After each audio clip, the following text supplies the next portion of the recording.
Estamos a gravar. Muito bem. Sejam bem-vindos a mais um episódio do Dizer, o vosso podcast semanal de leitura de ensaios, conversas, poesia e muito mais. Hoje, esta semana, o episódio chega um bocadinho atrasado. Eu estou a gravar na quarta-feira, vai ser publicado na quarta-feira. E este atraso deveu-se exatamente àquilo que aconteceu ontem. E se calhar antes de me alongar e de demorar sobre o assunto, tentar fazer aqui um pequeno resumo, porque há muita gente que ouve aqui o Dizer e que não vive em Portugal. Tenho muitos ouvintes da lusofonia e que não estão obrigados a saber aquilo que se passa, a situação social e política de Portugal. Portanto, um breve resumo dos últimos meses em Portugal. No fundo, isto parece uma conversa de criança, isto parece um enredo de uma novela mexicana. Não sei quem é que disse isso já no podcast. Ou foi a Maria Francisca Gama, acho eu. Mas, no fundo, Portugal vai para eleições antecipadas legislativas, porque já vamos ter eleições autárquicas este ano e presidenciais para o próximo. Portanto, no fundo, vamos ter 3 eleições agora no escopo de um ano. E vamos a eleições porquê? Porque foi descoberto que o primeiro-ministro de Portugal, o Luís Montenegro, tinha uma empresa, Spinum Viva, e essa empresa fazia negócios e recebia valores por serviços prestados a empresas com quem o Estado trabalha e com quem o Estado, e sobre as quais o Estado delega e legisla, no fundo, a sua forma de estar no mercado e a interação entre o mercado, o Estado e as pessoas com essas empresas. E de facto, quer dizer, nem sei bem por onde começar, porque o episódio anterior, antes do Walter Lobo, também foi um episódio livre e que eu chamei-o de "A política é um jogo sujo", uma pergunta. E de facto aquilo a que temos assistido ao longo dos últimos meses e que assistimos ontem no Parlamento, na discussão da moção de confiança, depois, antes de entrar por aqui, mas depois de se ter descoberto isto, houve todo um enredo que se foi, digamos, adensando, e foi pedida uma moção de censura por parte do Chega, que foi votada contra, foi pedida uma moção de censura por parte do PCP, que foi votada contra, e o Primeiro-Ministro e o Governo, numa conferência de imprensa a Portugal inteiro, pôs em cima da mesa a possibilidade de levar uma moção de confiança ao Parlamento. E, no fundo, uma moção de confiança não é mais do que perguntar àqueles que foram escolhidos para representar o povo em assento parlamentar, aos deputados, se mantêm a confiança no governo, não necessariamente naquilo que são não o estar a favor das políticas em si, mas o ter ou não confiança na idoneidade em manter o governo, do governo se manter em ação. E de facto ontem assistimos a isso, assistimos à moção de confiança, um debate de 2 horas, de 3 ou 4 horas, que eu vi completo. E quer dizer, há várias coisas em que podemos entrar. E lá está. Há 2 semanas eu tinha feito um episódio sobre exatamente se a política é um jogo sujo ou não, e isto já andava no ar. Mas quer dizer, eu acho que torna-se cada vez mais difícil para uma pessoa normal, que sou eu, e acredito que muitas pessoas que estão a ouvir este episódio, ou que hão de ouvir este episódio, que não têm afilimento partidário, que não fazem parte daquilo que é a máquina da política, pessoas que se limitam exatamente a ser cidadãos com deveres e direitos, que pagam os impostos e que esperam que esses impostos depois sejam postos em prática naquilo que são as instituições públicas e no melhoramento dos serviços públicos ao cidadão em prol do bem comum. Torna-se cada vez mais difícil nós olharmos para a política como uma área para onde se vai de forma, digamos, benigna, sem segundas intenções, sem favorecimentos, sem, digamos, tentativas de usurpação de capital e de... A política é um jogo sujo. E aquilo a que tivemos acesso e que fomos ouvindo sobre exatamente esta empresa do Montenegro, há vários, digamos, várias linhas em que podemos pegar. Uma primeira, e que pode se calhar ser uma teoria da conspiração, mas quer dizer, o que é a vida sem uma boa teoria da conspiração, não é? E isto não fui eu, isto foi o meu amigo Bernardo que propôs. Esta proposição é dele, mas que de facto isto parece, se formos a ver bem de forma plena, parece um boicote ao PSD. E este boicote ao PSD parece um inside job. Por várias razões, por aparecer agora esta informação, por tudo aquilo, pela forma como chegou à comunicação social, e de facto basta andarmos um bocadinho naquilo que são as redes sociais, o Twitter ou o X, o que quer que seja, para vermos que existe uma facção dentro do PSD que não gosta das pessoas neste momento que estão no poder, que não gostam do Luís Montenegro e da forma como o Luís Montenegro faz política, e depois, por conseguinte, não gostam das pessoas por quem o Montenegro se faz rodear. E de facto, isto tem tudo para parecer um inside job numa tentativa de boicote interno do PSD, que não faz muito sentido, porque, quer dizer, se temos se temos dados, ou se os dados nos mostram alguma coisa, é exatamente que a taxa de abstenção, quando se pede às pessoas para votarem de 2 em 2 anos para as autárquicas, de 2 em 2 anos, ou de 3 em 3 anos, ou de 4 em 4 anos, porque às vezes, como este ano, por exemplo, em que as presidenciais são quase à mesma altura que as autárquicas, está-se a pedir às pessoas que votem no mesmo ano, mas as legislativas, às vezes passa-se 1 ano ou 2 anos sem votar. O que quer que seja, quando se pede às pessoas para saírem, para votarem, uma vez por ano, ou de 2 em 2 anos, as taxas de abstenção já são o que são. Andam sempre na roda dos 60%, dos 70%. Como é que podemos achar que vai sair daqui alguma coisa de relevante para aquilo que é o panorama nacional, quando vamos pedir às pessoas, ao povo, a nós, para sairmos de casa, para votar nas mesmas pessoas que já lá estiveram, nas mesmas pessoas que já estiveram nos governos de António Costa que caíram, que estiveram nos governos do Sócrates que caíram, que estiveram agora no governo de Montenegro que caiu?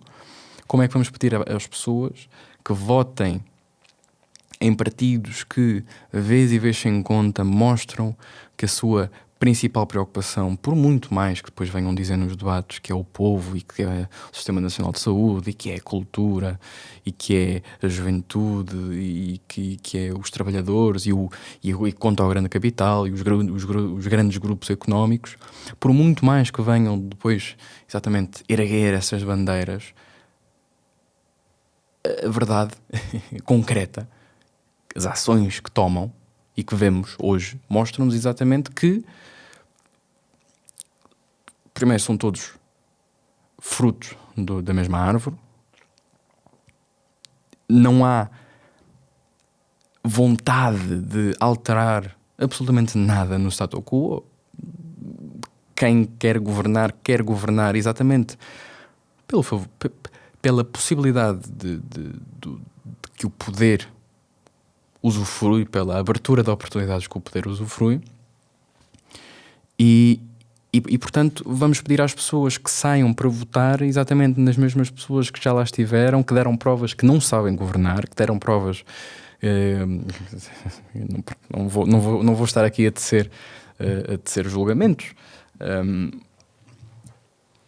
E, portanto, esta ideia de ser um inside job de boicote ao PSD para sair o Montenegro e eventualmente se colocar à frente do PSD alguém com melhor porte, também parece-me irresponsável, porque aquilo que vai acontecer neste momento é um autêntico lodo e um autêntico lamaçal até às eleições em maio. E nas eleições ninguém vai sair, digamos, mais impulsado no seu poder. Não vai. Eu já vou entrar por aí, mas vamos primeiro aqui eu tenho aqui alguns pontos, porque senão perco-me naquilo sobre o que quero falar, mas depois já volto aqui a esta questão. Tempo para serviço público, porque março é sinónimo de o mês do meu aniversário e também do Dia Mundial da Poesia. E por essa razão temos várias datas este mês.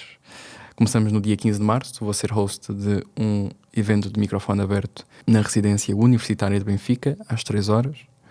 No dia 19 de março vou a Canidelo fazer uma sessão de conversa e poesia com o agrupamento de escolas Dom Pedro I. Depois, dia 21 de março, vou estar em Idanha Nova para um espetáculo de jazz e poesia, ou poese.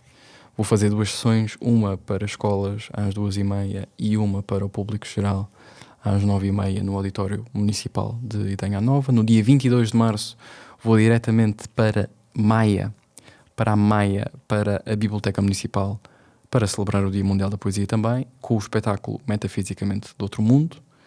No dia 24 de março vou estar em Alcochete, a fazer parte da Semana da Juventude, numa conversa sobre cultura com uma escola secundária. No dia 25 de março e no dia 26 e 27 de março vou estar em Bragança, num evento escolar e em conversas com escolas. Está uma agenda cheinha. Tem acesso a todas as informações, desde horários, locais, reservas, quando assim for necessário, em poetadacidade.com, na minha agenda. E, portanto, já sabem, agenda completa para o ano inteiro em poetadacidade.com. Encontram os links também na descrição do episódio, onde quer que o estejam a ouvir. De volta ao episódio. Pareceu ter... Lá está, eu não sou do PSD, não sou do PS, não sou avançado de nenhum partido, trabalho com câmaras socialistas, trabalho com câmaras sociais-democratas, já trabalhei com câmaras de comunistas, já fui... Quer dizer, eu não tenho reservas no que toca a cores partidárias, mais uma vez. Porquê? Porque a minha crença é de que não é a cor partidária que indica o bem ou mal que se vai fazer a Portugal. São as pessoas que estão à frente dos partidos. E por essa razão é que também não tomo por digamos, não tomo por perdido Portugal quando chega, de repente tem 50 deputados. Acredito, e a questão do Chega depois é um bocado mais à frente, mas, ou seja, eu não estou aqui como alguém que é ou do PSD, ou do PS, ou da IEL, ou do Chega, ou do Bloco, ou do PCP. ou do PAN, agora para dizer todo, ou do LIVRE, etc.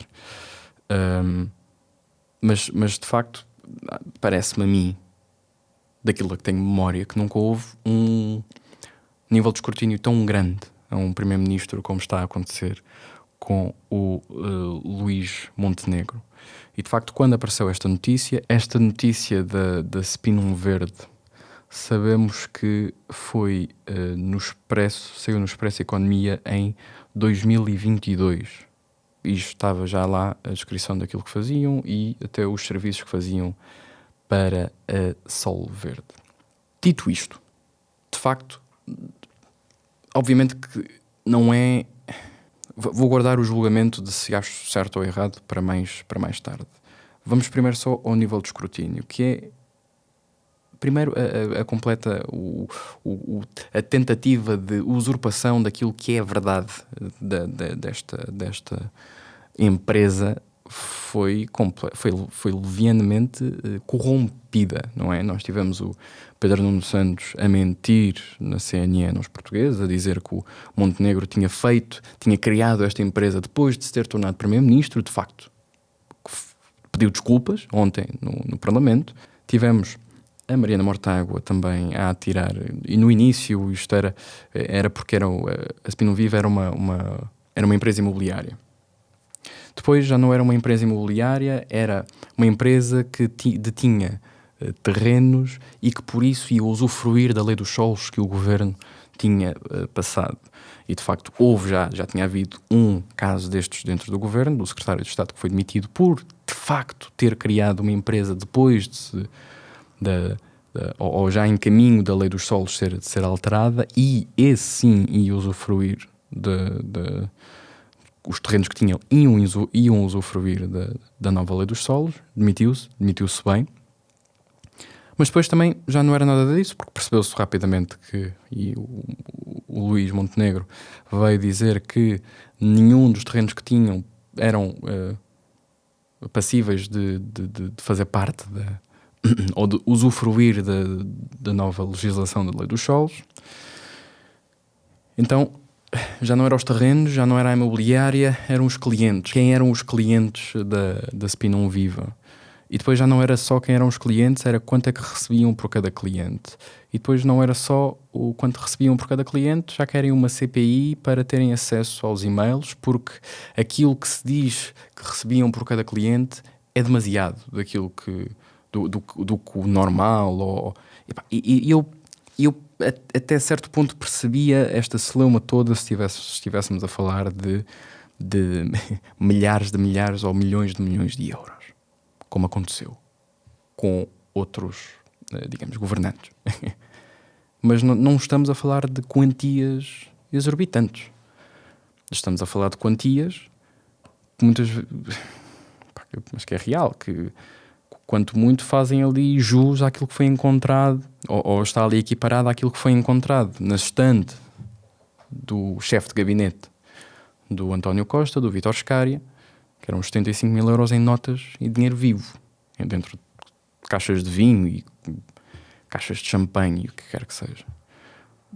Não estamos... Isto não é a mesma coisa. Mas tudo bem. O escrutínio é bom.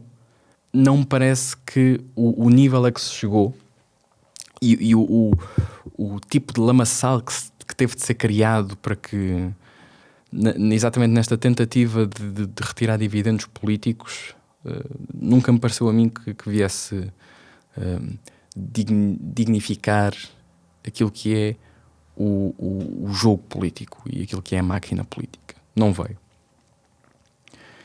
Agora, obviamente que há aqui, e obviamente que há o Montenegro tinha, sabendo ele que não podia acumular, digamos, aquilo que não podia acumular cargos, não é? Um primeiro-ministro, neste momento também um deputado, não pode acumular avanças nem outro tipo de recompensas de remuneração com o seu salário de funcionário público. Sabendo ele isto, obviamente que a primeira coisa que tinha de fazer era ver-se livre da empresa. Ver-se livre da empresa não só entre ele e a mulher, mas ver-se livre da empresa. Quanto muito dava a empresa a um amigo qualquer. Agora, mantê-la como fez. Passar a sua, digamos, a sua cota à mulher e dividir o resto pelos filhos. Obviamente, pode não ter mal nenhum, mas lá está. Depois é uma quase falta de visão do primeiro-ministro de quando ganha as eleições, ou antes de ganhar as eleições, não se precaver de modo a, se eu ganhar as eleições, isto há de chegar a mim. Alega desconhecimento. Não pode. Não pode. E, aliás, obviamente que esta questão, é uma questão que abrange todos os líderes parlamentares e quase todos os deputados da nação. Aliás, nós temos mais do que notícias que comprovam isto no Polígrafo, isto em 2020, uma notícia da Catarina Martins a dizer que dizia-se que era sócia de alojamento turístico de luxo e que fomenta a especulação imobiliária. O Polígrafo diz que é impreciso. Não é bem assim. Que era uma empresa que ela tinha para explorar um terreno que tinha, e ela tinha uma cota com o marido, e quando ela depois diz, isto é fundado, remonta a 2008, Catarina Martins e o marido, Pedro Miguel Soares Carreira, fundam esta sociedade com atividades comerciais na área do turismo, no âmbito da exploração de empreendimentos de turismo no espaço rural. Nessa altura, cada um tinha uma cota de 50%. Em 2009, a entrada de Catarina Martins no Parlamento como deputada em regime de exclusividade levou a alterações na gerência da empresa. Estas alterações na gerência da empresa, depois diz aqui mais em baixo, que tipo de alterações é que são? São ela retirar a sua cota de 50%, dividi-la pelos sogros e de ter apenas uma cota de 4%.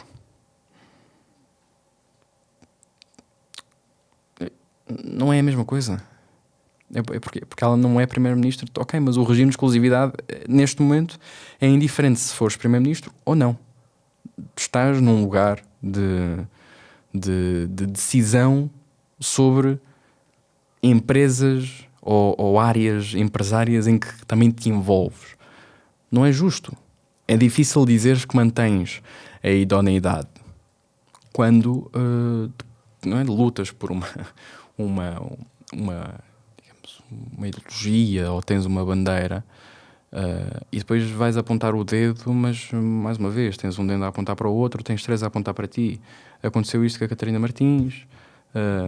Soubemos também na altura que, sei lá, o próprio Pedro Nuno Santos, há uma notícia, há várias, isto em 2022 ou 2023, Pedro Nuno Santos não declarou como pagou a casa de 740 mil euros. A mulher pagou 290 mil euros a pronto, mas o ex-ministro não revela a origem dos fundos. O resto foi um crédito bancário de 450 mil euros amortizado em poucos meses. Quer dizer, e outra, e depois temos também a Mariana Mortágua, que foi comentadora na SIC, no programa Linhas Vermelhas, e que de facto esteve 5 meses em situação irregular como deputada e ao mesmo tempo a acumular funções de comentadora na SIC e a receber por elas. E ela depois vem dizer que comentei na SIC até 2019, o que era compatível com o mandato em exclusividade. Esse entendimento da AR foi alterado entretanto. Em outubro de 2021 voltei ao comentário, estive 5 meses em situação irregular, soube-o agora, corrigi, acertei contas e continuo em exclusividade. É assim, não podem, um deputado da nação, as pessoas que são incumbidas de promulgar, legislar, criar, não podem, se nem nós, não é, os cidadãos, que temos direitos, que temos deveres, e um dos deveres é o de saber aquilo que é promulgado e aquilo que é legislado. O Diário da República é gratuito e toda a gente é expectável, faz parte, é um dos deveres do cidadão saber aquilo que sai do Parlamento e que nos afeta a todos. E, portanto, o alegar que este entendimento da AR foi alterado entretanto. Não foi alterado entretanto. Foi alterado sabendo tu, sendo uma das medidas do Bloco de Esquerda, e também acho que há aqui alguma coisa sobre isto, sendo uma das medidas do Bloco de Esquerda, em conjunto, exatamente, em conjunto com o PCP, tornar obrigatório o regime de exclusividade dos deputados. Isto em 2014.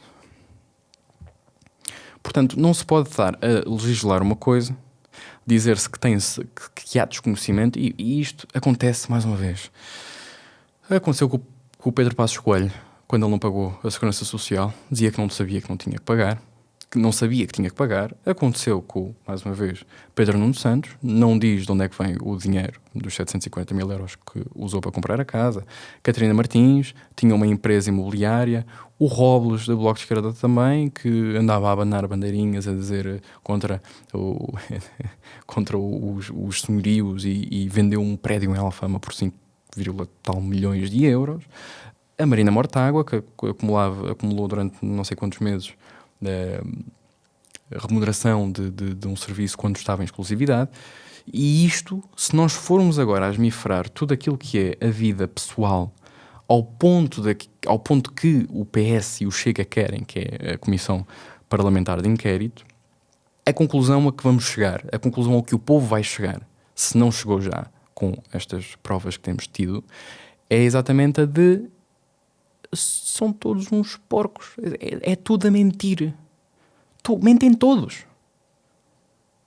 Mentem todos. Não há uma pessoa que vá para a política, podemos discutir depois isso, o porquê, mas não há uma pessoa que vá para a política e que seja justa.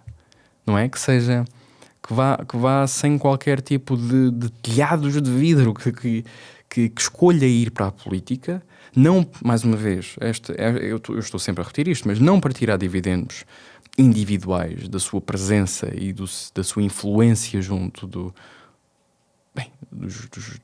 poderes económicos, junto de outras pessoas com mais influência. Não, que vá para a política exatamente pelo altruísmo, não é? Pelo querer fazer bem a Portugal, para querer fazer bem ao povo português e aos cidadãos que pagam impostos, que pagam as suas contribuições e que a única coisa que pedem em contrapartida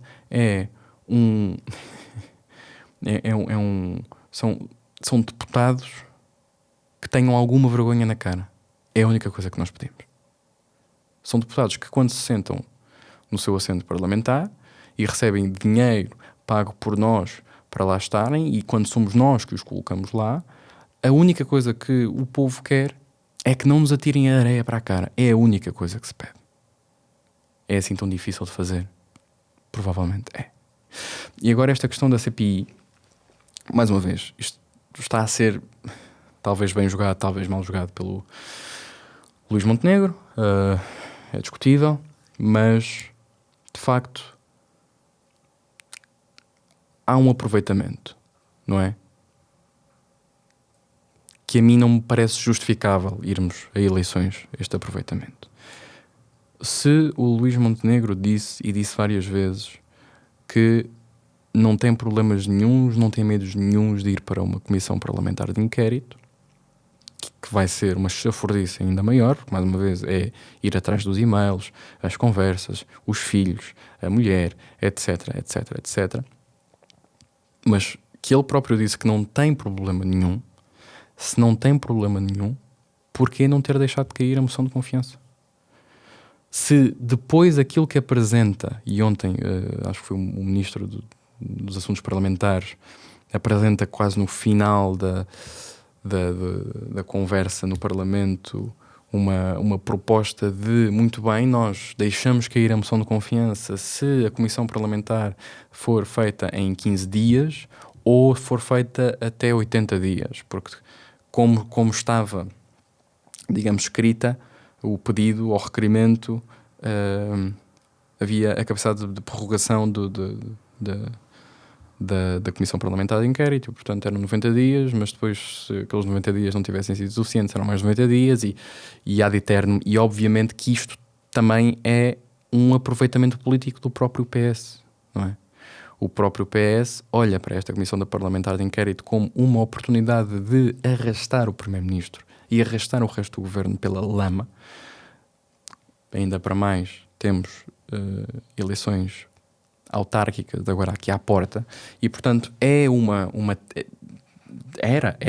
e para todos os efeitos ainda é uma tentativa de arrastar o Primeiro-Ministro pela lama.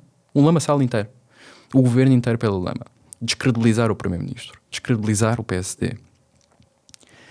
E, nesse aspecto, percebo que tenha sido né, um braço de ferro entre o PSD e o PS, numa tentativa de e quem viu ontem o debate na Assembleia notou que havia muita tensão no ar entre o líder parlamentar Hugo Soares do PSD, no Pedro Nuno Santos e Alexandre Leitão, o próprio Luís Montenegro sentado ao pé dos ministros. Havia uma tensão muito grande, porque de facto começou-se a perceber, a meio do debate, que este braço de ferro ia continuar na posição neutra, que é o PS não dá o braço a torcer, o PSD não dá o braço a torcer. E, portanto, vamos a eleições. E o que é que ir a eleições significa neste ponto do jogo? Significa várias coisas. Em primeiro lugar, se o PSD ganha, o Luís Montenegro sente-se legitimado outra vez e, de facto, o governo, para todos os efeitos, tem feito um bom trabalho. Temos que lhes dar tempo também. Nós não esta ideia de que a política e o haver ganhos imediatos não é nos ganhos imediatos que se faz política ou que se faz boa política. Esse, aliás, é até um dos maiores problemas não só de Portugal, mas da forma como o Estado democrático e as instituições estão organizadas, que é, e isto é uma discussão muito mais abrangente do que necessariamente só aqui, mas a política faz-se. Isto foi uma conversa também que tive com o Pedro Sobral no episódio aqui no Dizer, mas a política faz-se para coisas concretas, para poder atirar à cara do povo, à cara dos eleitores: olha, nós fizemos isto, votem em nós outra vez. E quando aquilo que se faz não é tangível, quando aquilo que se faz não se vê, quando aquilo que se faz quando não dá para cortar, mais uma vez, a fita a uma nova biblioteca, a um novo centro de saúde, a um novo hospital, a um grande empreendimento, quando não são coisas tangíveis, como não há nada para mostrar. Não há nada para mostrar, porque depois também não se sabe comunicar. E nós temos esse exemplo agora aqui em Lisboa, que é com aquele tem um nome, o plano de drenagem de Lisboa. Deus queira, porque acredito que sim, e que resulte e que corra muito bem. E tem tudo para correr. É um investimento de milhões e milhões de euros, em estudo há anos e anos, e que é de facto necessário para a cidade de Lisboa. Qual é que vai ser o problema? É que quando começarem as chuvas torrenciais e começarem a não haver tantas cheias como haviam, ninguém vai sair à rua e abanar bandeiras e festejar. As pessoas vão só, boa. E voltam para o seu cantinho, voltam para o trabalho, voltam para os cafés que não estão inundados, voltam para as lojas que estão secas, voltam para as padarias e voltam para os supermercados e para as suas casas, que não vão precisar de novas portas e novos soalhos e novas pinturas, e não acontece nada. E este nada é exatamente este nada que o plano de drenagem das águas em Lisboa quer fazer. É exatamente a isto que ele quer chegar, é o não acontecer nada. é o poder mitigar aquilo que são estes. Pá, e aqui em Loures também exatamente a mesma coisa. Eu lembro-me de, durante a pandemia, houve uma cheia. Pá, quem não conhece Loures não saberá, mas ali junto de Frielas, e falamos eram para aí 2 ou 3 metros 2 ou 3 metros de água, e houve 20 milhões em despesa, em custos, em dívidas, por causa dessa cheia. E isto, obviamente multiplicado depois em Lisboa, é exatamente isso que o plano de drenagem quer mitigar. Acabar com esta despesa, que depois é a limpeza, é o que se gasta em limpeza, é as equipas, é os caminhões, tudo e mais alguma coisa. Só que quando o plano de drenagem estiver em ação, o não acontecimento, não é? Não gera o mesmo nível de comoção que gera o acontecimento das cheias. E, portanto, vai ser uma medida que vai ser tomada como quase subvalorizada. Vai ser uma medida subvalorizada, porque não é tangível, não se corta nada. Não há nada para mostrar aos eleitores. Mas obviamente que há. Portanto, o que é que vai acontecer? Vai acontecer que ou o Luís Montenegro sai das eleições legitimado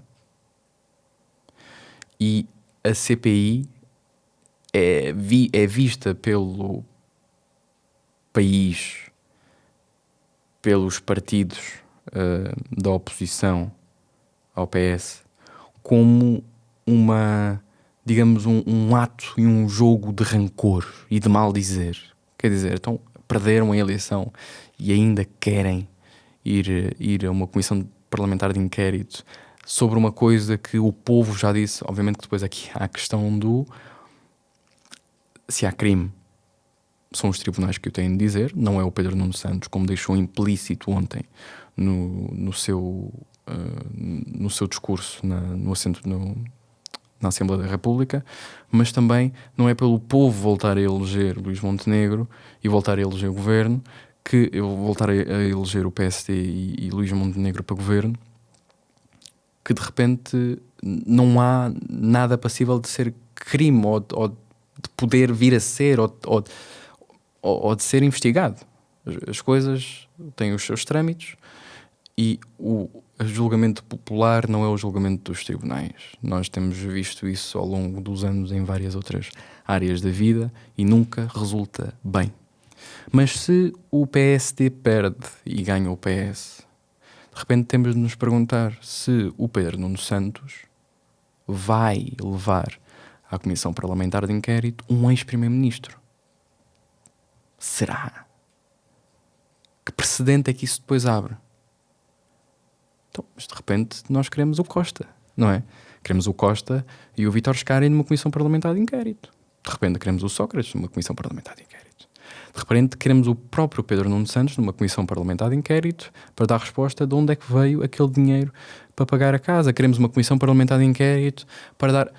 Abre-se uma caixa de Pandora. E de facto é isso que está a acontecer neste momento, que é os telhados de vidro são tantos e são tão frágeis e estão tão dispersos por tudo aquilo que são deputados na Assembleia da República que se de facto se é para ir por aí não paramos mais e abrimos um precedente que mais uma vez não vai dignificar aquilo que é a instituição política, não vai dignificar a Assembleia, não vai dignificar o governo, os governos, e não vai dignificar o povo. Principalmente o povo, que é quem elege as pessoas, mas mais do que quem elege, é quem tem de viver com as consequências dos atos que os seus representantes naquela Câmara decidem. Atribuímos-lhes a responsabilidade de decidirem por nós, mas muitas vezes não são eles que vivem com a decisão desses atos, somos nós, é o Zé Povinho. E portanto,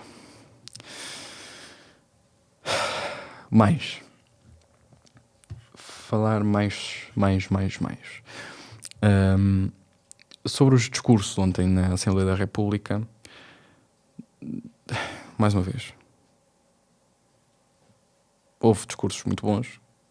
Eu não tenho aqui qualquer tipo de pendor político. Aliás, um dos melhores discursos até foi de um dos partidos com quem não me identifico, que é o Bloco, o discurso da Joana Mortágua. Porquê? Porque percebeu rapidamente, com a forma como toda a gente caiu em cima do Pedro Nuno Santos quando ele, na CNN ou na SIC, já não me lembro, desculpem, disse que o Montenegro tinha criado a empresa depois de se tornar primeiro-ministro. E a própria Joana Mortágua já há semanas que andava a dizer que a empresa Luís Montenegro, que a empresa é sua, aquilo mais valia chamar-se Luís Montenegro LDA, etc.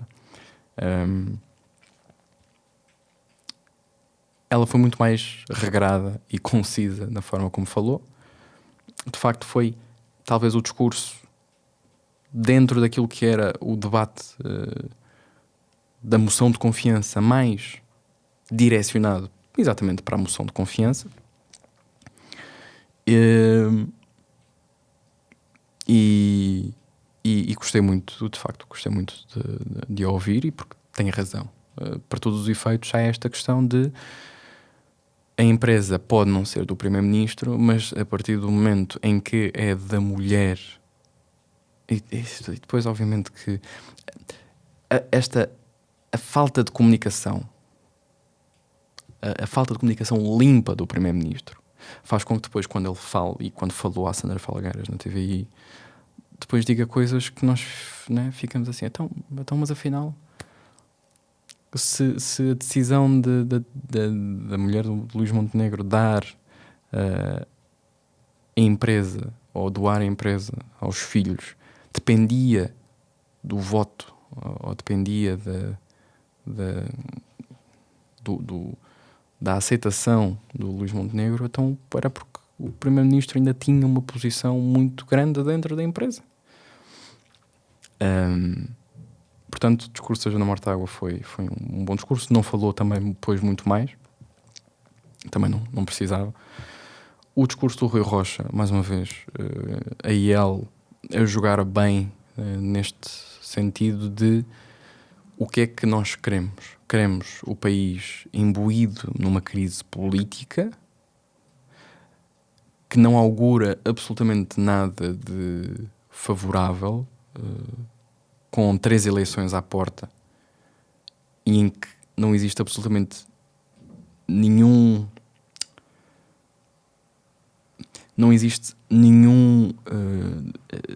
partido político capaz de se limpar a tempo. No fundo é isso, de se limpar a tempo para encarar o povo com vergonha na cara. Neste momento nenhum deles tem vergonha na cara. Portanto, concordo com a posição do Rui Rocha e da IEL na questão de aceitar a moção de confiança, mas obviamente que eu também acredito que se calhar o fizeram sabendo que a moção de confiança ia ser chumbada. O discurso do PCP, quer dizer, não há grande coisa a dizer. Um dos resultados destas eleições, vou aqui fazer um pequeno jogo de futurismo. Acredito que tanto o Bloco de Esquerda como o PCP, se não desaparecerem nestas eleições, vão estar muito, muito, muito próximo de desaparecer. Por várias razões. O Bloco de Esquerda, com esta questão, ainda por cima das grávidas e das mães e da mulher a amamentar, com a saída de militantes do Bloco e com a total descredibilização, exatamente por estas razões, por acenarem na rua uma coisa e por fazerem outra completamente diferente à porta fechada, as pessoas estão a fartar-se. E eu conheço pessoas que são e que foram no Bloco e que olham para estas hipocrisias e não entendem. E não entendendo, já disseram e dizem e voltam a dizer, e há muita gente que o faz, eu recuso-me a votar num partido que diz uma coisa à frente das câmaras e faz outra à porta fechada. O PCP vai desaparecer também se mantiver com o Paulo Raimundo. Porque quer dizer, é absurdo o quão a posição do PCP definha e a K7 mantém-se exatamente a mesma. Em todos os discursos, e ontem não foi exceção, o Paulo Raimundo falou, acho que foi 2 vezes, e nas 2 vezes a K7 é sempre a mesma, seja qual for o tema que esteja a ser debatido.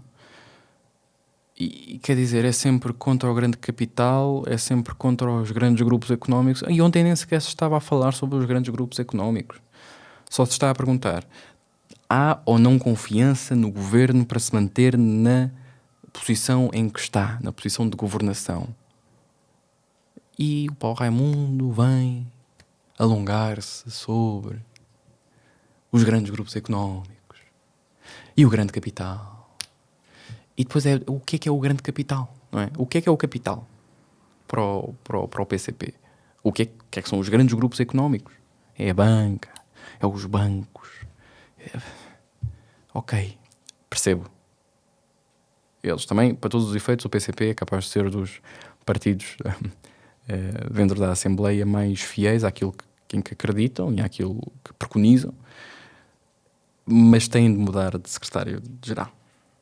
Metam lá o João Ferreira, tirem o João Ferreira da Câmara de Lisboa, coitado, ele também não vai ganhar absolutamente nada.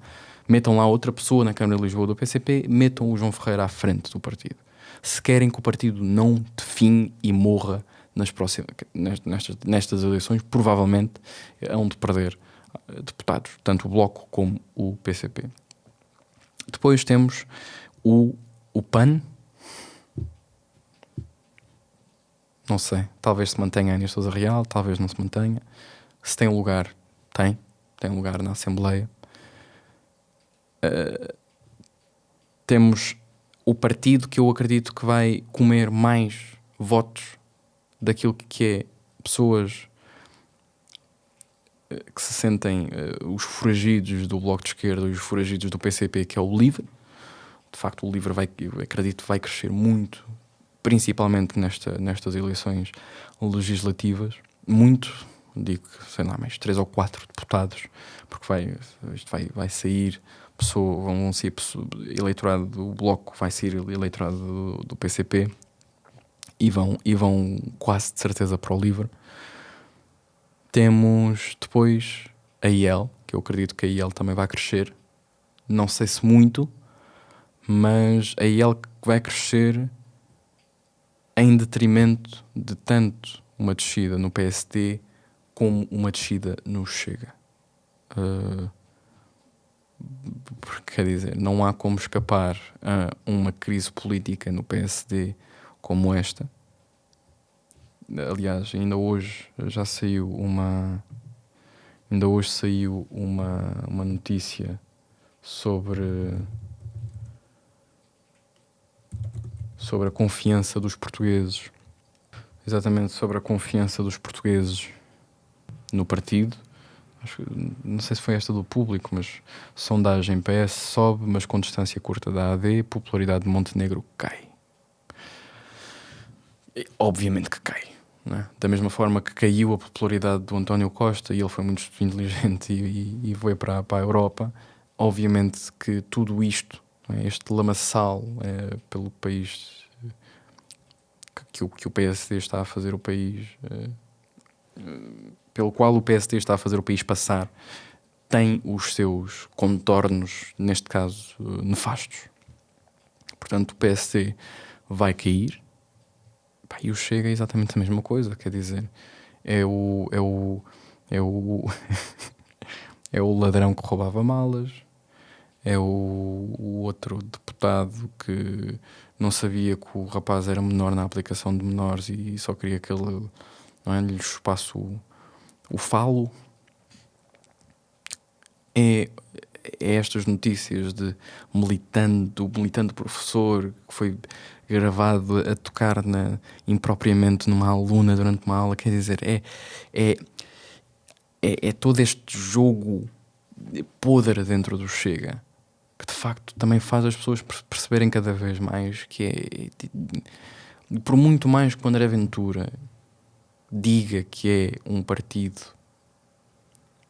fora daquilo que é o bipartidarismo em Portugal, é um partido fora dos grandes interesses que movem o PS e o PSD, nós percebemos o Chega mostrou-nos uma coisa, mostrou-nos que é possível acabar com o bipartidarismo em Portugal.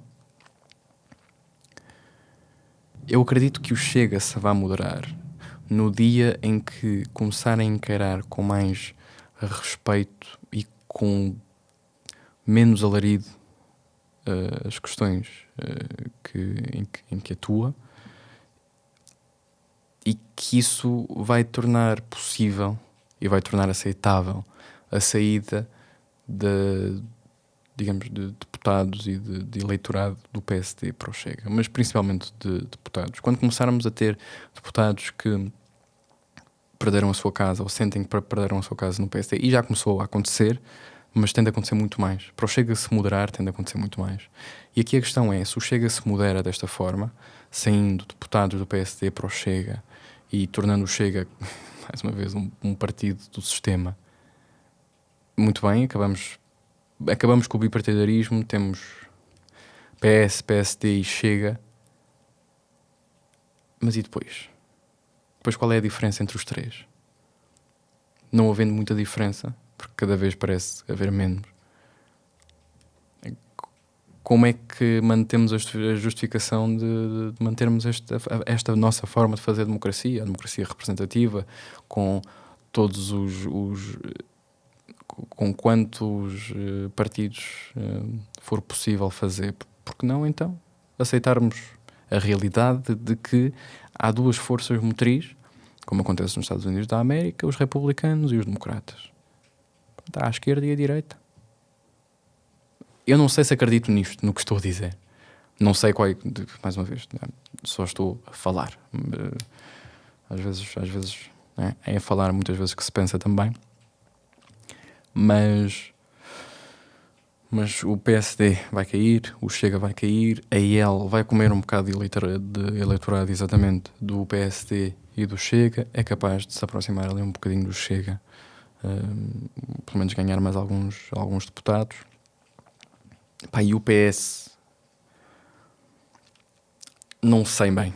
O PS não sei bem. Eu não acredito que o Pedro Nuno Santos seja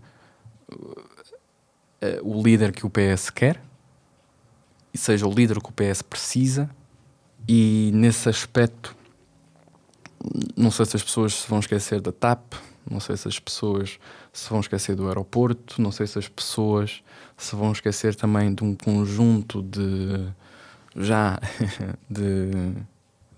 tudo aquilo que aconteceu também na governação do António Costa e em que o Pedro Nuno Santos foi ministro. Portanto, o PS não caindo, ou o PS caindo um pouco, acredito que vai cair menos que o PSD. E de facto esta subida do livro, e por isso é que já há conversas e conversações exatamente sobre isso, entre o PS e o LIVRE, e foi até dito ontem, acho que foi pelo Chega, não tenho a certeza, no debate, que por isso é que alguém disse em alguma altura, por isso é que o PS já está em conversas com o LIVRE para uma coligação de esquerda e de repente termos uma geringonça 2.0. Eu acho que é isto que vai acontecer. Este é o meu futurismo. Vamos ver. Mas aqui ainda quero aqui alongar-me em mais algumas ideias, porque de facto, nós enquanto Portugal, parece que temos esta queda, e depois a uns minutos já percebem esta referência. Parece que temos esta queda para ir buscar à política pessoas que vão para a política pelos favores quando não precisam deles. O Plutónio tem uma dica qualquer no seu novo álbum, o Carta de Alforria, sobre o crime, em que ele diz Plutónio, ele diz, Carta de Alforria, qual é o som? Acho que Sala de Audiências. Ele diz a certa altura que o crime é uma doença e só compensa para quem entra sem precisar. E a política neste momento é isto. A política é uma doença e só compensa para quem entra sem precisar dela. E nós temos esta queda por angariar políticos que estão na política não em prol do bem comum, mas em prol exatamente dos dividendos que podem retirar para si, dos dividendos que podem retirar para os seus próximos, e portanto existe uma ausência de punição, e nós vemos isso, quer dizer, já são vários dos exemplos. O próprio Vítor Scário do governo de António Costa neste momento está a pedir os 75 mil euros de volta, quando ninguém sabe ainda de onde é que eles vieram. O prémio que se dá, qual é a punição que se dá a um primeiro-ministro que tem como chefe de gabinete uma pessoa que esconde 75 mil euros numa estante dentro da sua própria habitação, ou da habitação do primeiro-ministro, é recambiado exatamente para a Europa, para o assento mais importante daquilo que é a Europa. O Gonçalo Dorotea, um comentador do Observador, cronista, etc., escreveu um tweet ontem. Isto foi uma resposta a um tweet foi uma resposta a um tweet do Nuno Gonçalo Poças, que é advogado e escritor. E o Nuno Gonçalo Poças diz: truques, truques, truques. Nenhum dos atuais responsáveis percebeu ainda que o país está farto de truques. E nenhum parece capaz de acabar com eles e ser verdadeiro, frontal e corajoso. E o Gonçalo Dorotea diz: o problema da classe política não é, apesar de alguma confusão, a vida profissional dos políticos, mas a falta de vida fora dos viveiros partidários. Não conhecem outro mundo, nem conhecem outros códigos. A coragem é, por isso, uma coisa estranha para esta gente toda.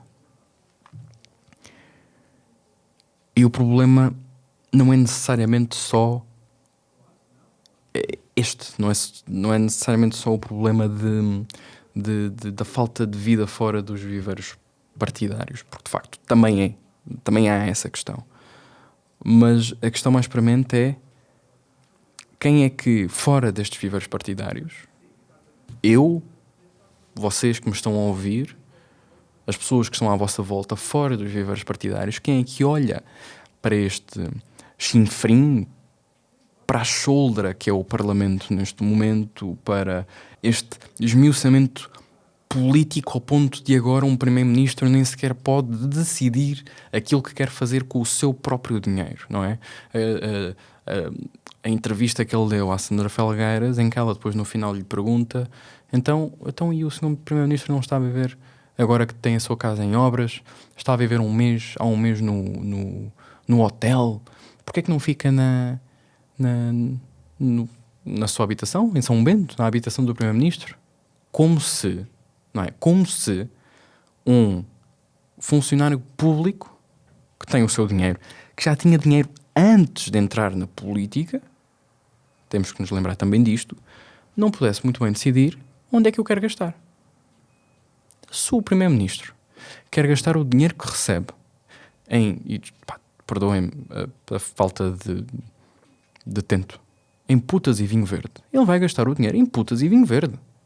Aquilo que nós queremos enquanto cidadãos, enquanto povo que é regido pelo seu governo é que ele chegue às suas funções e que as exerça da forma mais, lá está, mais corajosa, mais fiel, mais leal e mais verdadeira possível. Sem mentiras. Se depois dali aquilo que ele faz com o seu dinheiro, se quer gastar 300 euros ou 250 euros por dia num hotel, por amor de Deus. E portanto aqui a questão é exatamente esta, é quem é que fora deste viveiro partidário quer usufruir né, digamos, eu ia dizer desta honra, mas isto é tudo menos uma honra, não é? As pessoas fora dos viveiros, né? As pessoas fora das juventudes partidárias olham para aquilo que é a política e olham para estes exemplos que temos de política, olham para a forma como as medidas em prol do povo e em prol do bem comum não são feitas, nem decididas, nem promulgadas, nem legisladas em prol do bem comum, mas sempre tendo em conta os enviesamentos políticos e ideológicos das cores partidárias que têm atrás. Obviamente que quem olha para isto e vê o quê? Eu vou dedicar 4, 8, 10, 12, 20 anos da minha vida a ser um gato mandado? A não ter decisão própria? A ter de abdicar daquilo que é a minha vida privada, a forma como eu gasto o meu dinheiro? Claro que ninguém quer. E por isso que pessoas é que trazemos para a política? Exatamente, aquelas que não têm problema absolutamente nenhum em usufruir das ferramentas que a política lhes dá. É a influência, é os favores, é os jeitos por debaixo da mesa, é o tu dás-me isto hoje e eu amanhã, quando estiver numa melhor posição, dou-te aquilo. É este o tipo de pessoas que vai para a política. Porque já é pessoas que se calhar não prezam muito uma vida independente ou longe do... São pessoas com um código de ética diferente. São pessoas com um código de ética diferente. Não há outra forma de colocar a coisa. E não é justo. Não é justo. Portugal não merecia isto. Não é? Portugal não merecia isto, muito menos agora. Nós estamos à beira de uma mudança paradigmática na forma como fazemos política na Europa, na forma como nos aliamos, uma mudança paradigmática na forma em que atua e como atua a NATO, uma mudança paradigmática nas nossas alianças democráticas ocidentais. E nós, não é? Portugal, mesquinho, como sempre, pequenino, decide perder-se mais uma vez com telhados de vidro, políticos irresponsáveis e pessoas que não têm em vista outra coisa senão o seu próprio umbigo. Todos. Não há um que se aproveite. E aqui a questão é exatamente esta, que é, se nós vamos esmiuçar todos os líderes partidários da forma que estamos a esmiuçar o Luís Montenegro, vamos chegar à conclusão, muito rapidamente, que não há um líder que se aproveite. Um. Diga um. Não há. Não podes dizer porque não há. Agora, obviamente, que há deputados que querem fazer a diferença, há ministros que querem fazer a diferença, mas que não têm culpa, não é? Da forma como o monstro come e da forma como o monstro fode. Principalmente com a forma como o monstro fode. E aquele meme, que já é clássico. Lembro-me de o usar quando era fixe usar este tipo de piadas. No oitavo ano, e quando não percebia o que é que elas significavam mesmo.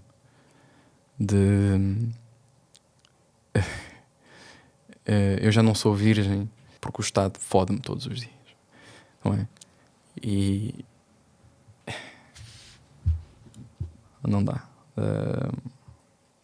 E depois perguntamos-nos porque é que os jovens se estão a aliar ou à extrema-esquerda e à extrema radical, ou à extrema-direita e à direita radical, porque é que cada vez mais temos, não é, os ressurgimentos de ideologias nefastas do nazismo, do comunismo, de ideais que têm como principal, e aqui é discutível de facto a questão do comunismo, mas depois isto são questões mais históricas portuguesas do que outra coisa, mas ideais que têm como mote principal aqui não é? uma visão da sociedade sempre em luta.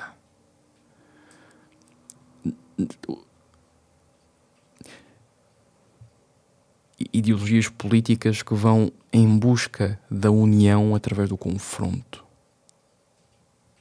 E é exatamente por isto. Porque nós, os moderados, nós, quem está no meio, quem não se alia nem a um lado radical de direita, nem a um lado radical de esquerda, de repente vê-se numa terra de ninguém. Não há ninguém justo, não há ninguém altruísta, não há ninguém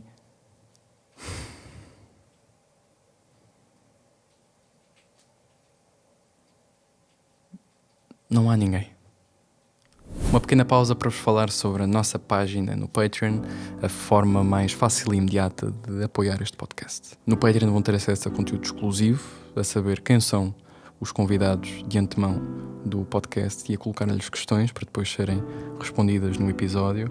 Vão ter acesso a um podcast exclusivo para patronos, a chats exclusivos de partilha de textos entre vocês e comigo, conversas sobre o podcast, conversas sobre cultura, etc.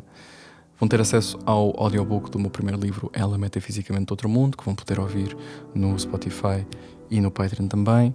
E, no fundo, um conjunto de vídeos exclusivos, desde metodologias, formas de trabalho, tutoriais, vídeos de espetáculos meus ao vivo, gravados completos. E no fundo vão poder apoiar este podcast para que eu possa trazer conteúdo mais regular e mais pessoas, quiçá internacionais, ao podcast.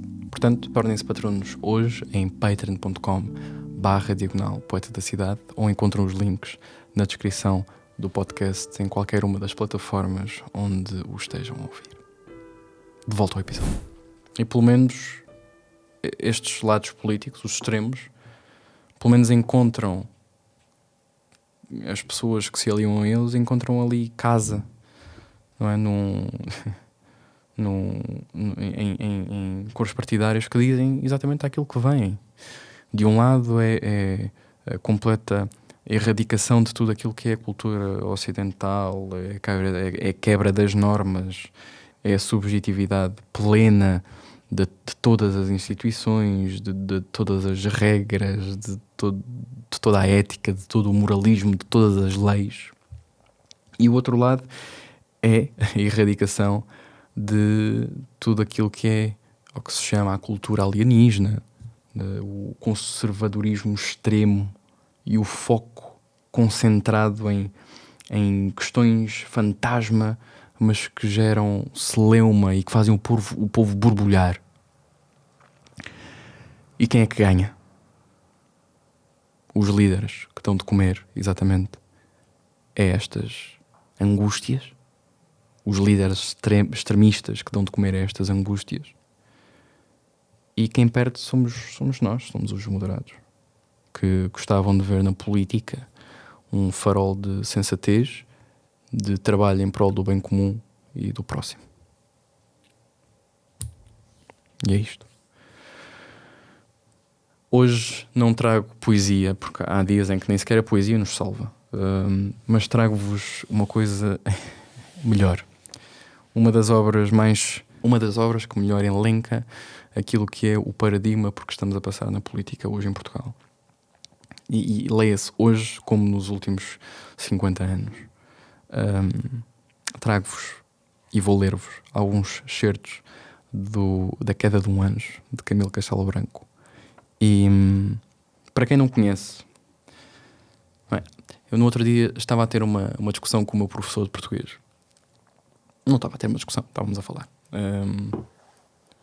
E ele falávamos sobre a importância também que é às vezes darmos a conhecer aos jovens obras e escritos e literatura e poesia que eles não entendam necessariamente. E falou-se, por exemplo, do Herbert Welder, que de facto é um poeta dificílimo de ler, que chamam-lhe o Fernando Pessoa 2.0. e ele falou, o meu professor, ex-professor, falou exatamente da importância que é dar-se a conhecer. Não precisam de entender, mas não estarem desprovidos do conhecimento da obra, de pelo menos saberem que existe, que há algo ali e que eventualmente um dia mais tarde, ao voltarem, aquilo já não ser tão estrangeiro. E isso aconteceu-me exatamente com A Queda de um Anjo, que li na disciplina de literatura no 11º ano e que não fazia a mínima ideia de que ia haver a personificação do conceito da queda de um anjo a acontecer à minha frente,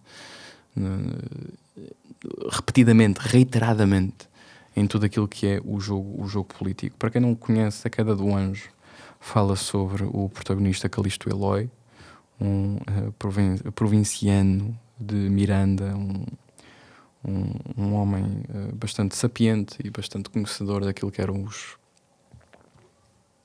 os clássicos, e que, por conhecer muito bem os clássicos, tinha também um grande poder oratório, uma grande desenvoltura lexical, e que foi eleito por Miranda para deputado em Lisboa, na Assembleia. Era um miguelista, portanto era o partido da oposição do regime, que era um regime liberal, isto em 1805, acho eu. E A Queda de um Anjo é não mais do que até vou fazer assim, é não mais do que uma receita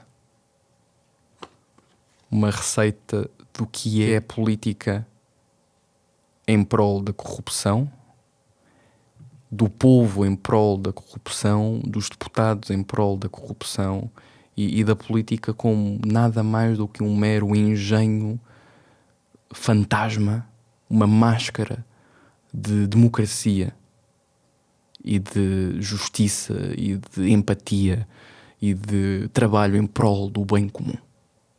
E portanto A Queda do Anjo fala exatamente da queda daqui o anjo é o Calixto Eloy,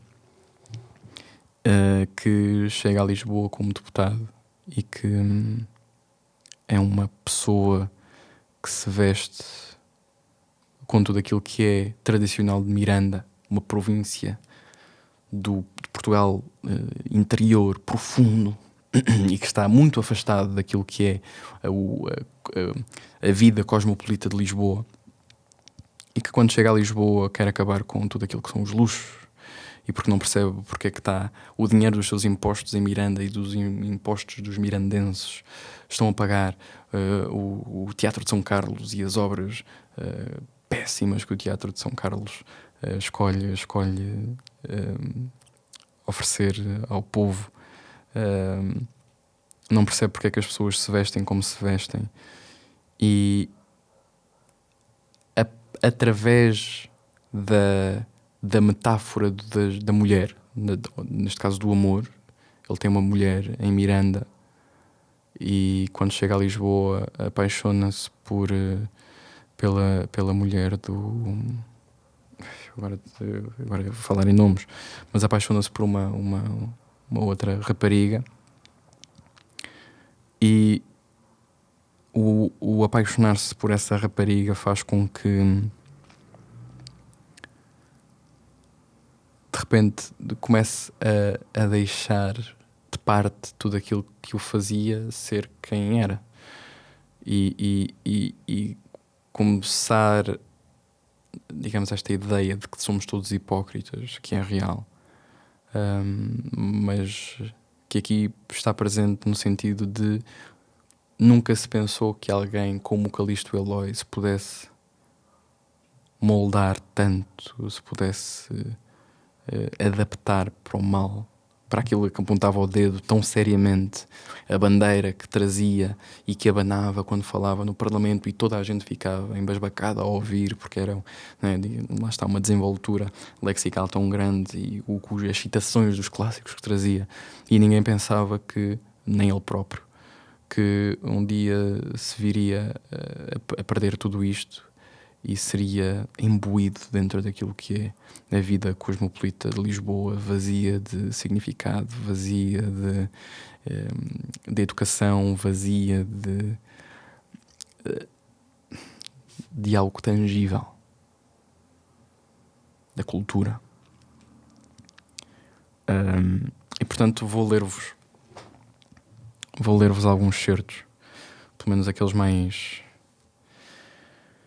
os mais importantes, não os mais importantes, mas aqueles com os quais conseguimos fazer uma correlação, com os quais conseguimos estabelecer uma ponte de comparação àquilo que está a acontecer hoje. O capítulo 5º chama-se A Estreia Parlamentar do Calixto e diz assim: antes de apresentar-se na sala das sessões, Calixto Eloy de Barbuda leu o regimento interno da Câmara dos Deputados, juntamente com um colega transmontano, o abade de Estevães, sujeito de anos e doutrinas monárquico-absolutas. O morgado de Agra, Calixto, embicou logo na forma do juramento e disse que não jurava sem aspar as palavras que o obrigavam a ser inviolavelmente fiel à Carta Constitucional. O abade quis amaciar-lhe a rigidez de espírito, absolvendo-o do perjúrio, que não era sério, porque já de si o juramento era irrisório e mera brincadeira de nenhum peso na balança da justiça divina, e alegava ao clérigo esclarecido que os representantes da nação, conquanto jurassem fidelidade à religião católica apostólica romana, eram aliás ateus. Jurando fidelidade ao rei, injuriavam-no nas gazetas. Jurando fidelidade à nação, avexavam-na de tributos e alguns a queriam fundir na Espanha. Comédia e comedoria, exclamava o abade. Se os deixarmos a eles jurar e mentir à sua vontade, a monarquia portuguesa daqui a pouco não terá mais realidade no mapa mundi que a ilha Barataria do Miguel Cervantes ou as Ilhas Beatas do poeta Alceu. Portanto, aqui a evidenciar a corrupção daquilo que é a virtude dos deputados, que é dizem uma coisa e fazem outra completamente diferente ou antagónica daquilo que preconizam.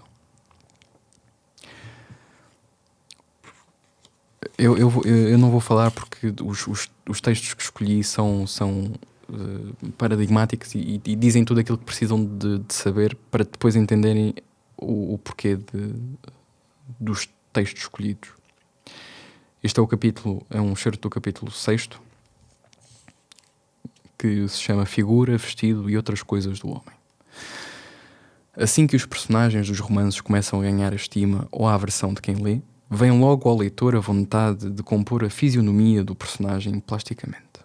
Se o narrador lhe dá o bosquejo, a imaginativa do leitor aperfeiçoa o que sai muito em sombra e confuso no informe deboche do romancista.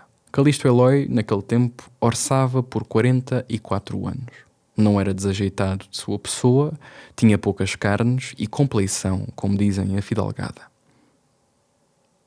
A sensível e dissimétrica saliência do abdômen devia-se ao uso destemperado da carne de porco e outros alimentos intumescentes.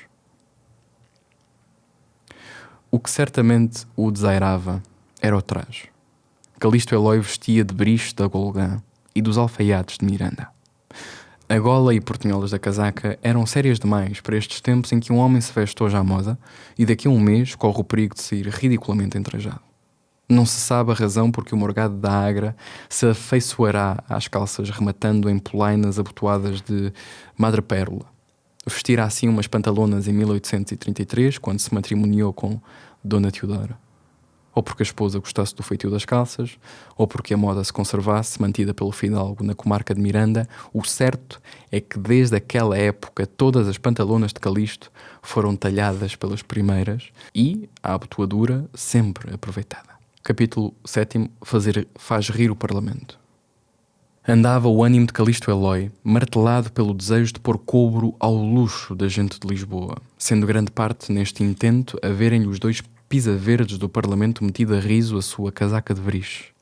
Impugnavam-lhe a ideia o abade de Estevães e outros correligionários cordatos, mais entrados do espírito do século e convencidos da inutilidade de atravessar represas à torrente caudal da índole de cada época. Depois de feita uma... de ele falar no Parlamento, há um deputado que diz: faz bem. E o orador, Calixto, diz: não me lisonjeia o beneplácito do colega. Recolho-me ao assunto, Sr. Presidente. Lastimo este luxo que vejo em Lisboa, por toda a parte, ouro, pedrarias, sedas, veludos, pompas, vaidades. Parece que toda esta gente voltou ontem da Índia nas naus que trouxeram as párias do Oriente. Essas ruas estrondeiam de carruagens, caleixas e berlindas, como se cada dia se estivesse comemorando a passagem do Cabo Tormentório ou o descobrimento da terra de Santa Cruz, atirando às rebatinhas os tesouros que de lá nos vêm. Por entre estas soberbas carroças, um deputado: carroças são as do lixo. O orador: e bem pode ser que seja lixo o que vai nelas. Por entre estas soberbas carroças, Sr. Presidente, vejo eu passar mal arrimados às paredes e temerosos de serem esmagados, uns homens de aspecto melancólico e mal entranjados. Nestes, cuido eu ver Dom João de Castro, que empenhou as barbas e tem 2 árvores em Sintra, Duarte Pacheco, que vai entrar no hospital, e Luís de Camões, que vem de comer as sopas dos frades de São Domingos. Cada época tem centenares destas ilustres vítimas. No capítulo 16º, chamado Quanto Mutatus, que eu acredito que se traduza para Quanto Mudaste. E neste momento o Calixto está nesta altura da história, o Calixto está já apaixonado pela filha do desembargador Sarmento e isto é quando ele chega à casa depois de ter passado um serão lá a jantar, em casa do desembargador com a filha. Às 11 horas, Calixto Eloy retirou-se taciturno e contristado. A só com a sua consciência e debaixo do olhar severo dos seus livros, o marido de Teodora Figueiroa refletiu conturbado na transformação do seu modo de viver e sentir. Gritou-lhe a razão que fizesse pé atrás no caminho que o levava à ladeira de algum abismo ou às falsas vorazíssimas do amor que tão ilustres vítimas tinha engolido. A memória, aliada da razão, abriu-lhe os fastos desgraçados do coração humano, desde o perdimento de Troia até à extinção do Império Godo nas Espanhas. Viu desfilarem uma por uma todas as mulheres fatais, desde Dalila até Florinda, a forçada do Conde Julião, e no coço de todas, a fantasia febril da insómnia afigurou-lhe Adelaide. Aqui, no capítulo 17º, o Calixto Eloy está prestes a entrar no Parlamento para falar e convidou a Adelaide e o Sarmento para virem ver a sua prestação no Parlamento. E diz assim o narrador: não direi que o renome de Calixto atraísse as damas ilustradas. Era grande parte neste concurso familiar a esperança de rir. A nomeada do provinciano, bem que favorecida quanto a dotes intelectuais, cobrara a fama de coisa extravagante e imprópria desta geração. Entrou Calixto na sala um pouco mais tarde que o costume, porque fora vestir-se de calça mais cordata em cor e feitio.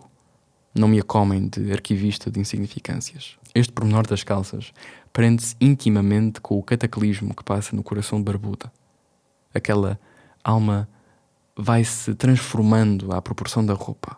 Assim como o leitor, à medida que o amor lhe fosse avassalando o peito, escreveria páginas íntimas ou, ainda pior, cartas corruptoras à mulher querida. Calisto, em vez disso, muda de calças. E aqui podemos ver, finalmente, no capítulo 19,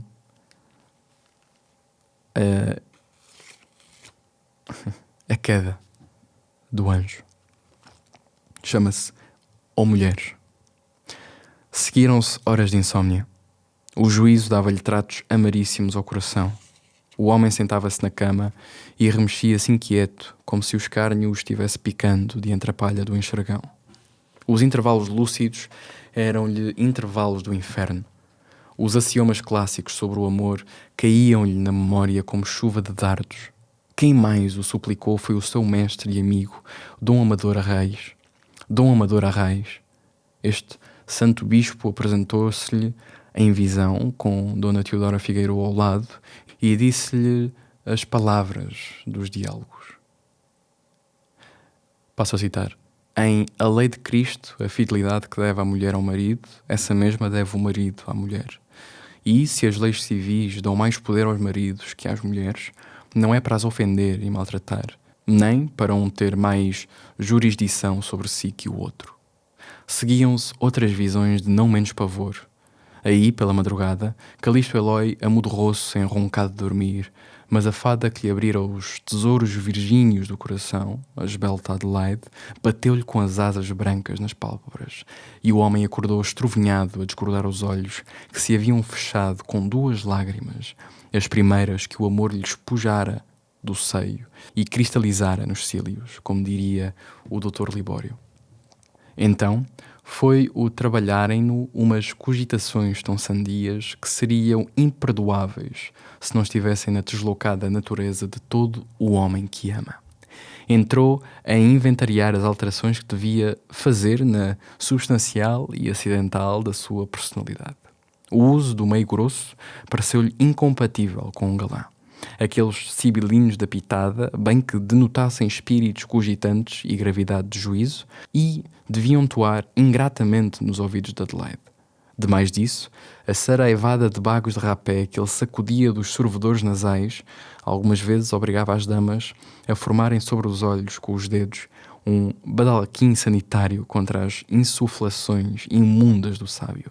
Deliberou, portanto, imolar as delícias pituitárias. Viu-se no espelho do barbear, modesto utensílio do estojo de bezerro, e conveio no deslavado prosaísmo da sua cara clerical. Resolveu deixar pera e meia barba, como transição para bigode, que devia ir-lhe bem na tez, um tanto morena ou pálida. Como o estudo lhe havia extenuado os olhos, e por amor disso usava óculos de prata quando lia, adotou a luneta de ouro e molas. Neste propósito, saiu a delinear as reformas capilares. Fez alinhar as bases de uma cabeleira que trouxera escadeada da província e consentiu que lhe encalamistrassem 2 topes rebeldes ao ferro.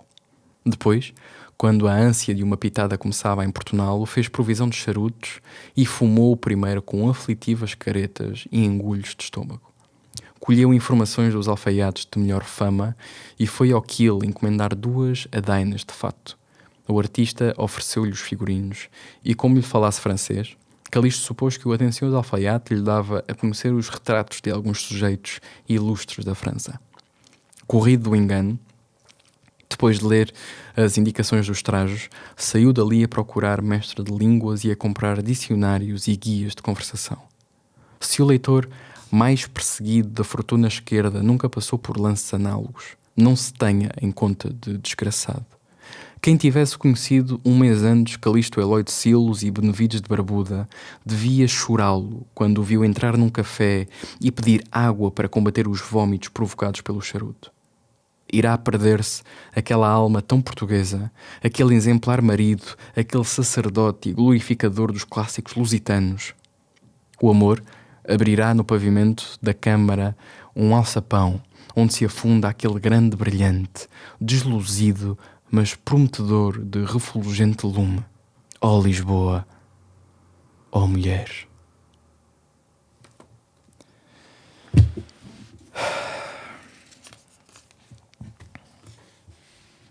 No fundo, a metáfora é esta. Por muito mais que uma pessoa chegue à política limpa, chega à política apenas com boas intenções, a política é isto. É um jogo sujo, é um jogo corrompido, e até encontrarmos uma forma de sermos capazes de colocarmos jogadores justos e de os deixarmos jogar justamente, vamos andar nisto. Bem, obrigado por terem ouvido. Longuíssimo este episódio, sozinho, mas bem, deixem-me as vossas sugestões, digam-me se concordam, se não concordam, e encontramo-nos nas urnas. Até para a semana e boa sorte.